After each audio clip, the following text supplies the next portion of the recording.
Morning students. Last video असी discuss किया सी Coulomb's law. तो कूलम्स लॉ असी इलैक्ट्रोस्टैटिक फोर्स कैलकुलेट की सी, जिसका फार्मूला सीगा F is equal to K Q1 Q2 upon distance का स्केयर R का स्केयर। ठीक है। तो जोड़ा K सीगा, K नूं आपां की कहंदे सी इलैक्ट्रोस्टैटिक कॉन्सटेंट, जिसका फार्मूला सीगा 1/4 पाई एप्सिलॉन नॉट, तो value C 9 × 10⁹ Newton metre square पर कूलम स्केयर। ठीक है। इस दे यूनिट तुसीं याद रखने हैं। तो एप्सिलॉन नॉट की सीगा electrical permittivity of free space, इसकी वैल्यू सी 8.854 × 10⁻⁻12 कूलम स्केयर पर न्यूटन मीटर स्केयर। ਜਿਹੜੇ एप्सिलॉन नॉट ते के दे ਜਿਹੜੇ यूनिट ਹੁੰਦੇ ਆ ਉਹ ਇੱਕ ਦੂਜੇ ਦੇ ਰਿਵਰਸ ਹੁੰਦੇ ਆ। ਠੀਕ ਹੈ। ਹੁਣ ਕਈ ਵਾਰ ਕੀ ਹੁੰਦਾ ਹੈ, ਸਾਡੇ ਤੋਂ ਪੁੱਛ ਲੈਂਦੇ ਆ कि कूलम्स लॉ नूं वैक्टर फॉर्म च लिखो। वैक्टर फॉर्म च साडे तो क्यों पुछणगे, क्योंकि जिहड़ी फोर्स है वो वैक्टर क्वांटिटी है। ठीक है। तो फोर्स वैक्टर क्वांटिटी है तो सानूं वैक्टर फॉर्म च लिखना पवेगा।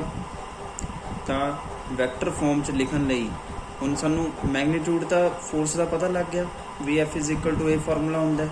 ठीक है। हुण असी फोर्स जिहड़ी वैक्टर क्वांटिटी है तो सानूं डायरैक्शन भी इहदे फाइंड करनी पएगी। ठीक है। डायरैक्शन फाइंड करन लई असीं इसनूं वैक्टर फॉर्म च लिखते हैं। ठीक है। तो डायरैक्शन फाइंड करन लई असीं इसनूं वैक्टर फॉर्म च लिखना है। तो असीं अज फिर साडा टॉपिक की होएगा अज दा Coulomb's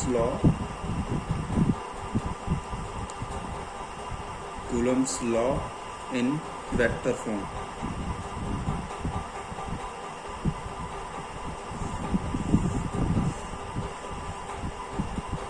Coulomb's law in vector form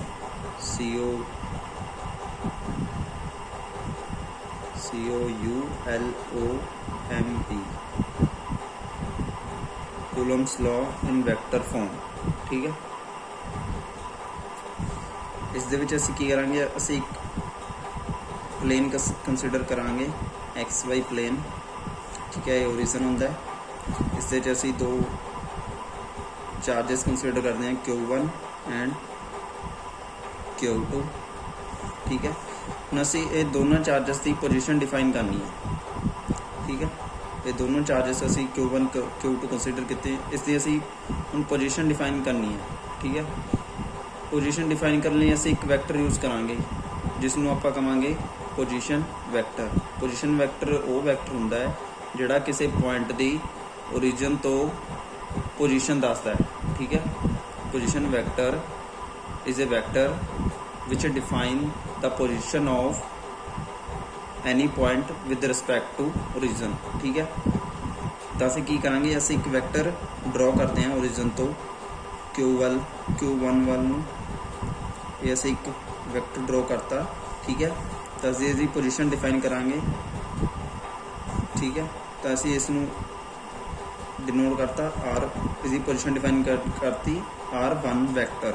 R1 की है, R1 वैक्टर की है, R1 वैक्टर दसदा एक तो इसकी पोजीशन ओरिजिन तो वैक्टर R एक तो दसदा इसकी पोजीशन तो एक दसदा इसकी डायरैक्शन, जिहड़ा असीं इस वाल नूं एरो कीता है। ठीक है। ये हो गया Q1 दे पोजीशन वैक्टर। सिमिलरली असीं Q2 नूं डिफाइन करांगे। Q2 नूं असीं डिफाइन करता R2 वैक्टर नूं। R2 वैक्टर की डिफाइन करता, एक तो इसका डायरैक्शन डिफाइन करता है, एक तो इसकी ओरिजिन तो डिस्टेंस। ठीक है। R1 तो R2 वैक्टर पोजीशन वैक्टर हो गई। हुण असीं फोर्स कैलकुलेट करनी है। दोनों चार्जस के विच असीं फोर्स कैलकुलेट करनी है।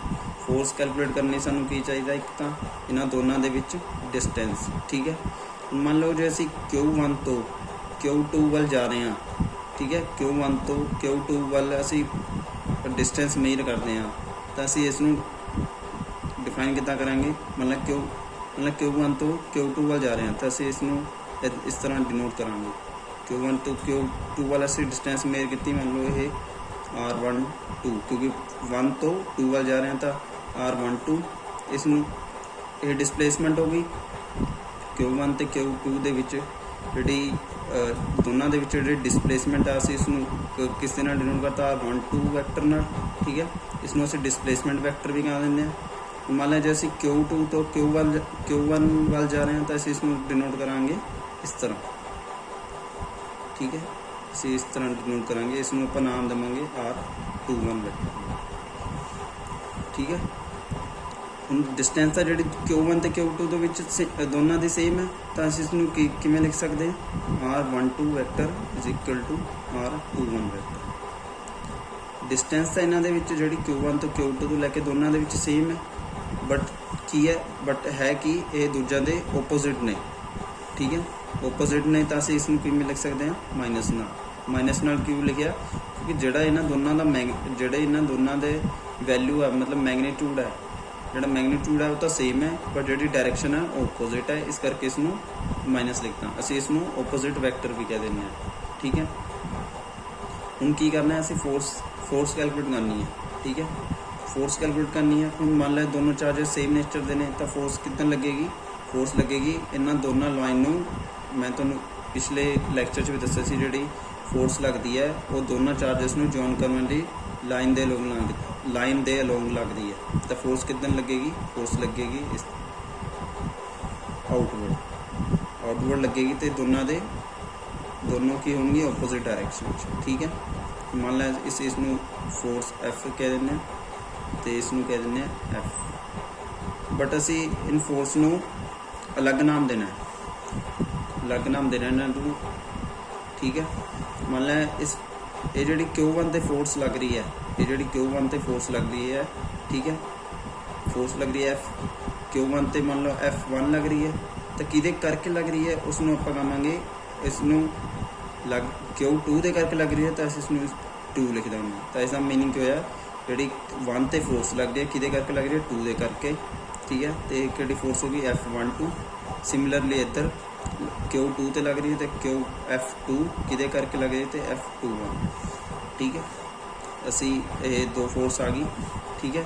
हुण असी तुहानूं पता ही है फोर्स नूं आपां किस तरह लिख सकते हैं, मैगनीट्यूड तो सानूं पता ही है किस तरह लिख सकते हैं, किसी फोर्स नूं असीं लिखना होवे तो किस तरह लिखते हैं, एफ, मान लो असी फर्स्ट फोर्स लिखनी है F12, ठीक है, के Q1 Q2 अपॉन डिस्टेंस का स्केयर। हम डिस्टेंस अपने को दो ने R12 तो 21 वैक्टर, बट असी फोर्स जी उस तरह लैनी है जी फोर्स की डायरैक्शन दसे, जिधर नूं फोर्स लग रही है उस वाल नूं डायरैक्शन दसे, वो आपां लैनी है डिस्टेंस, ठीक है। हुण जी फोर्स Q1 ते लग रही है, वो लग रही है F12, तो असी जी डिस्टेंस है वो भी वही लैनी है जी जिस वाल नूं फोर्स हो गई, तो ठीक है। असी ले लेनी है फोर्स लग रही है इधर नूं, तो असी डिस्टेंस भी ए वाली ले लेनी है R21, तो डिस्टेंस की आ गई R21 का स्केयर, क्योंकि डिस्टेंस का स्केयर होंदा ये तो हो गया इसका मैगनीट्यूड। हुण असी इसकी डायरैक्शन भी दसनी है, डायरैक्शन दसने असी की करांगे, असी इससे यूनिट वैक्टर नाल मल्टीप्लाई करना है, ठीक है। यूनिट वैक्टर इनू आपां इस चीज़ में असीं कहते हैं कैप, तो कैप का मीनिंग होंदा है जो असीं कैप डिनोट इस तरह कर दी तो ये यूनिट वैक्टर है, ठीक है। असीं इसदे यूनिट वैक्टर नाल मल्टीप्लाई करता है जो असीं किसी स्केलर क्वांटिटी नूं, ये तो मैगनीट्यूड है स्केलर क्वांटिटी है, जो स्केलर क्वांटिटी नूं किसी यूनिट वैक्टर नाल मल्टीप्लाई कर देंगे तो एक वैक्टर क्वांटिटी बन जाती है, ठीक है। सिमिलरली F21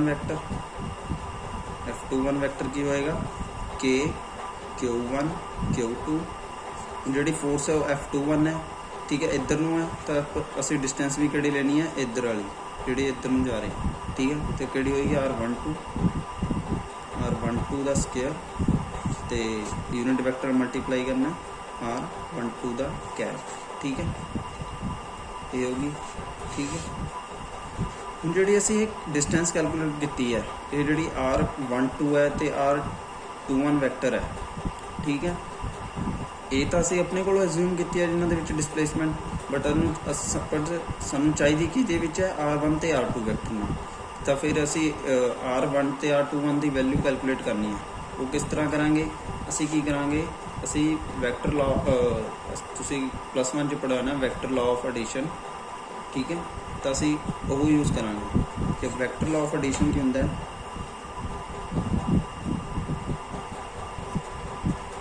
मान लो ये कोई 2 वैक्टर्स ने, ए वैक्टर एंड बी वैक्टर, ਤੇ ਜਿਹੜਾ ਥਰਡ ਵੈਕਟਰ ਹੋਏਗਾ ਉਹ ਇਸ ਟ੍ਰਾਇੰਗਲ ਨੂੰ ਇੱਕ ਤਾਂ ਬੰਦ ਕਰੇਗਾ ਤੇ ਇਹਨਾਂ ਦੋਨਾਂ ਦੇ ਕੰਟੀਨਿਊਸ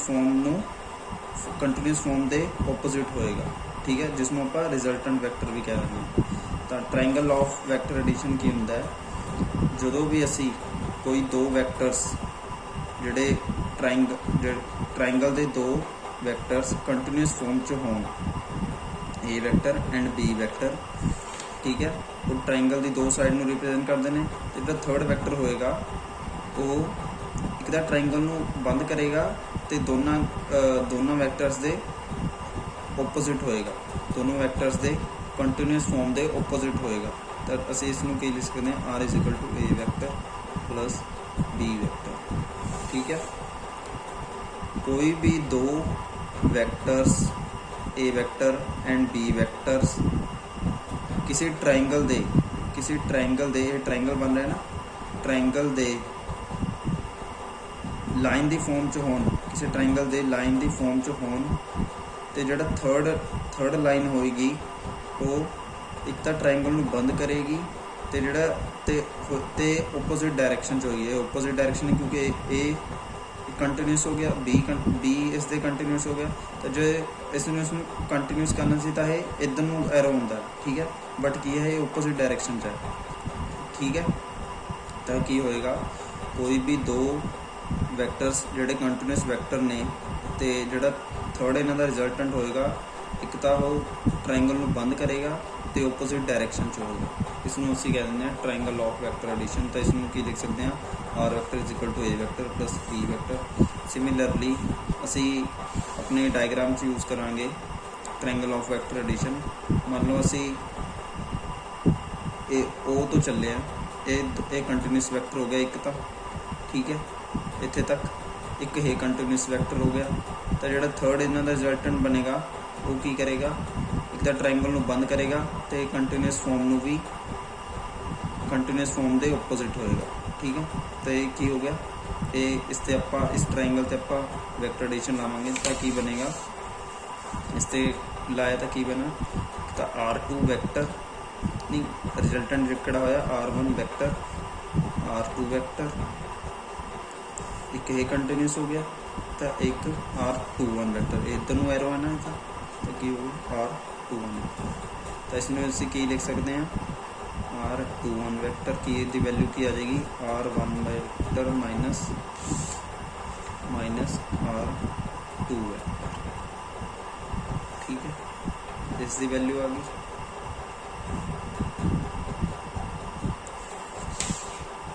ਸਿਮਿਲਰਲੀ ਜੇ ਅਸੀਂ R12 ਕੱਢਣਾ ਹੋਵੇ ਤਾਂ ਉਹ ਕਿੱਦਾਂ ਨਿਕਲੇਗਾ?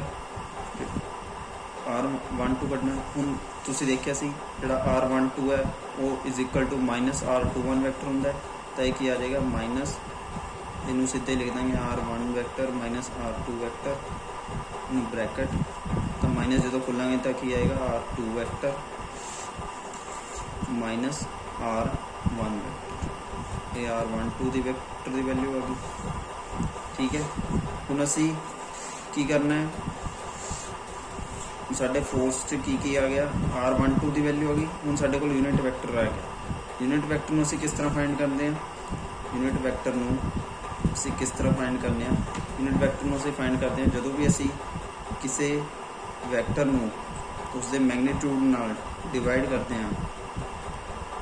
R12 ਉਸਦੇ ਮੈਗਨੀਟਿਊਡ ਨਾਲ ਡਿਵਾਈਡ ਕਰਦੇ ਹਾਂ ਤਾਂ ਸਾਨੂੰ ਯੂਨਿਟ ਵੈਕਟਰ ਮਿਲ ਜਾਂਦਾ ਹੈ, ਠੀਕ ਹੈ। ਇਸ ਨੂੰ ਅਸੀਂ ਮੈਗਨੀਟਿਊਡ ਕਹਿੰਦੇ ਹਾਂ। ਮੈਗਨੀਟਿਊਡ ਨੂੰ ਅਸੀਂ ਇਸ ਤਰ੍ਹਾਂ ਵੀ ਲਿਖ ਸਕਦੇ ਹਾਂ, ਮੋਡੂਲਸ ਦੇ ਵਿੱਚ ਲਿਖਤਾ ਜਾਂ ਇਸ ਤਰ੍ਹਾਂ ਲਿਖਤਾ, ਸੇਮ ਚੀਜ਼ ਨੇ, ਠੀਕ ਹੈ। ਸਿਮਿਲਰਲੀ ਅਸੀਂ R21 ਵੈਕਟਰ ਕੈਪ ਨੂੰ ਵੀ ਲਿਖ ਸਕਦੇ ਹਾਂ, ਯੂਨਿਟ ਵੈਕਟਰ ਨੂੰ R21 R2, ਠੀਕ ਹੈ। ਇਹ ਯੂਨਿਟ ਵੈਕਟਰ ਹੋ ਗਿਆ।